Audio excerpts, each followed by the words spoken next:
Now, the next area that I want to talk about with Bluebeam MAX is actually a super powerful area that we have never had access before. And what this is this is actually a direct connection between Studio and Revit itself. And so within this is a little bit of a complicated process. And so I did figure out the process, and I want to share it with you guys here. So if you're watching this and you're an active Revit user, stick around because this is really, really powerful as far as the capabilities. But you can actually now bring your review markups directly inside of Revit. And you can do that through the Revit add-in here. So with Bluebeam MAX in the update of Revit, I think it's 21.9, you now have a new Bluebeam administrator tool that can toggle on and update the add-in for Review 21.9. And within this add-in, so in the add-ins tab within Revit, you have the Bluebeam add-in right here.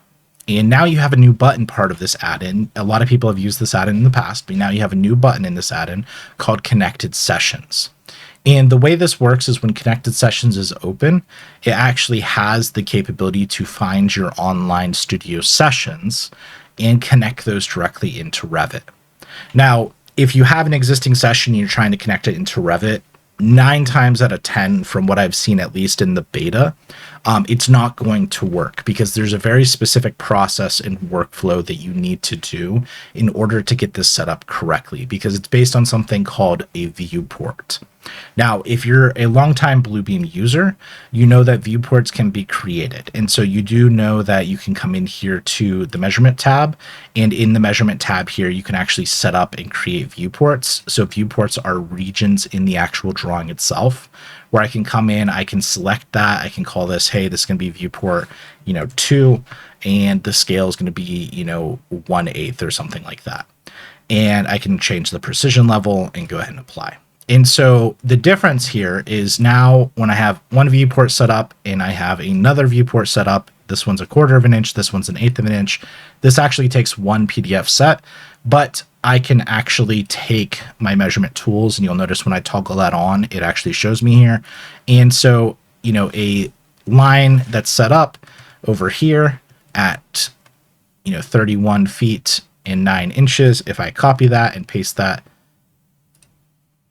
copy and bring that over here and paste that in this viewport, the line that's the same area here is actually half the length because one is a 1/4 inch scale and the other one is an 1/8 inch scale. So viewports are really powerful within review software natively, but they play a very critical role here in the way sessions are set up for success within review in the integration within Revit. And so to set this up correctly, what I actually recommend doing is starting within Revit itself. So within Revit, you guys probably have printed with Bluebeam in the past. And the way to do that is go to your sheets within Revit itself, go to the change settings button first. Now, this is a new button. Everyone will need to toggle this on if it's not already toggled on, if you are actively using this. And what I recommend is you can actually, from Revit, when you create a PDF set, you can actually start a studio session from that PDF. And so this is where some of the power within this and where the integration probably works the best, and this is the easiest way to get it set up properly, is go ahead and start the studio session from this sheet itself. And then what I actually did here is I went to page setup, I swapped this to custom, and then I went through and set up all my proper selection menus here within Bluebeam itself. What I can then do is if I'm just creating one file for this, which I'm just going to do for the example for today, I can go ahead and click create file, or I can click OK, and then I can click create PDF here. Either location though, as long as that studio session is start studio session is selected, what I can do is when I create that file, that now allows me, when the PDF is created, to save this. I'm going to overwrite this just because I was testing this out earlier. And now it's immediately, so I see my PDF in the background from Revit itself. And now immediately it's asking me to create a session. So I'm just going to call this, Revit webinar. And I'm going to go ahead and just save everything here. You can restrict emails. You can set an expiration, everything you'd typically do within Revu. And then you can copy the session link if needed, but I'm just going to hold off for now. And what I have the ability to do now is I can come in here and I can draw. I'm just going to draw off to the side here. That way you guys can see the actual markups themselves. I'll do a couple count tools here. Just hit enter to finish that. And through my markup capabilities here, so you have lines, you have arrows, you have arcs, anything that is with, and this is the key part here, by default, it created the viewport based on that crop region. So what you'll notice is in Revit itself, if I go back to Revit and hover over the view, this is the key link between the studio session and Revit itself. This here on the outside blue boundary that's selected right now when I hover over my view, this is something called a crop region or a viewport. This is the viewport line itself surrounding the plan within Revit.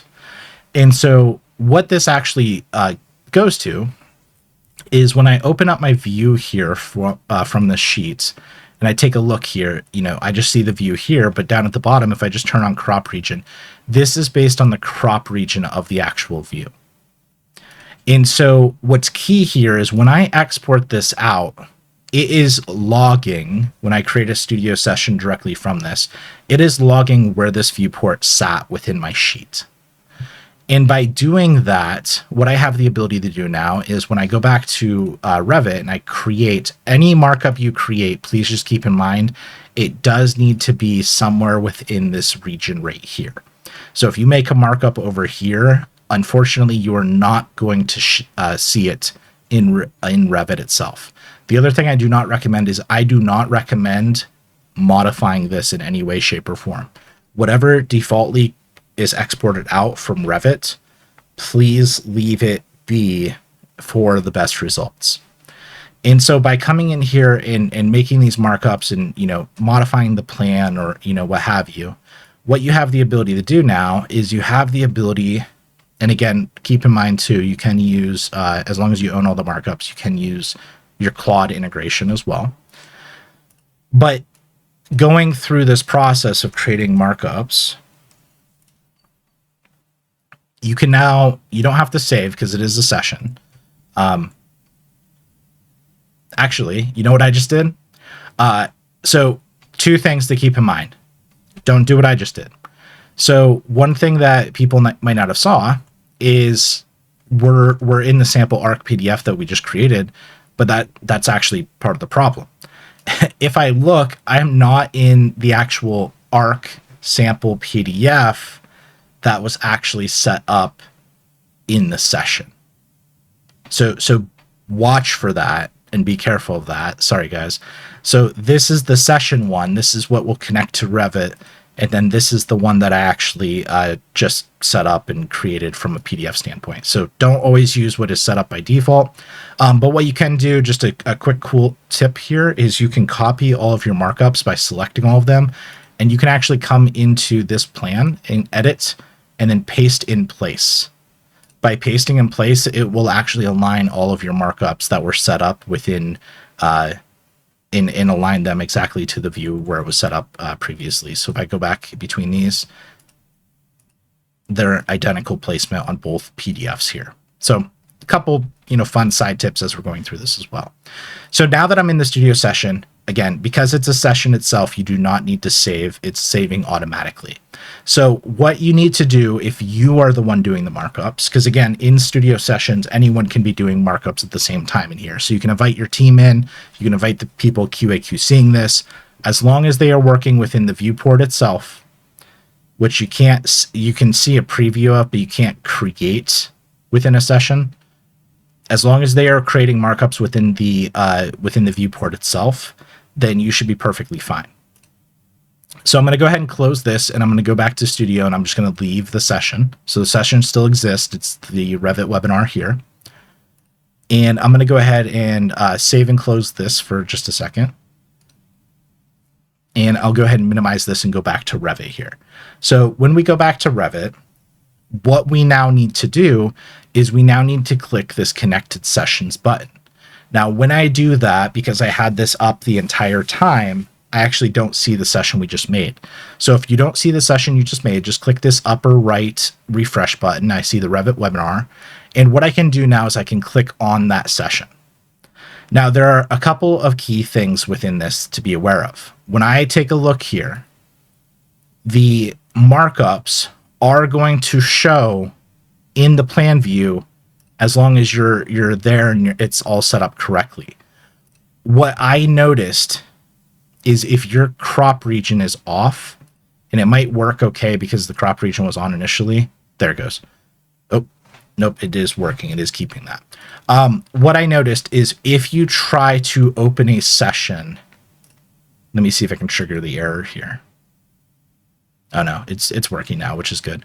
So for the very first time you establish this connection, when you are trying to set up a session in Revit and show the add-in itself, one of the very key things to watch for is you want in your view itself, you want this crop region on, because the crop region is the alignment point between the session viewports and your markups and where they're actually placed within the plan as well. And so one of the errors I was running into was if this is hidden, when I try to load the session for the very first time, after that, it already has that connection and all the markups should be fine. But for the very first time, just have that crop region on, because otherwise it won't be able to align to anything. It won't be able to see the hidden element within Revit. And so within this, as people are making markups, you just refresh. It'll refresh the markups themselves. You have the ability to say, hey, you know, I finished that or I completed that. And so you can change actual statuses of elements. You can see details like you would typically see within the markup region. And you can do this no matter where you are. So whether you're, you know, in Review, the desktop application, whether you're in the Bluebeam Cloud app, or in Revit, you can see all of those in the same place as long as this is set up properly. So again, just a quick summary within this. So you do need the updated add-in for review. Sometimes this does require you to remove the former add-in and then reinstall the new add-in. We'll have a separate video on that. So just comment down below if you don't see that and we'll make sure it gets linked over to you. But within that, in the add-in itself, so we will you'll be looking for this Connected Sessions button. And again, the best path for success is going to change settings and just starting that studio session directly from the PDF that's created, because that will create the viewport automatically. And then all of your settings for your actual view will be set up properly as you're going into this, which in turn in review itself, you know, helps and supports. Just keep in mind too, it helps and supports your ability to make markups and make sure you're in the proper viewport here. Keep in mind too that if you do join a session on the desktop application, it will disconnect you from the session in Revit. So you can only have that open in one of the two areas. So it's either use the session add-in or make a duplicate of the PDF in your session, or download it, for example. So you can only have one session going on this machine at one time. So you cannot be it both within Bluebeam as well as this, because this is a cloud integrated connection.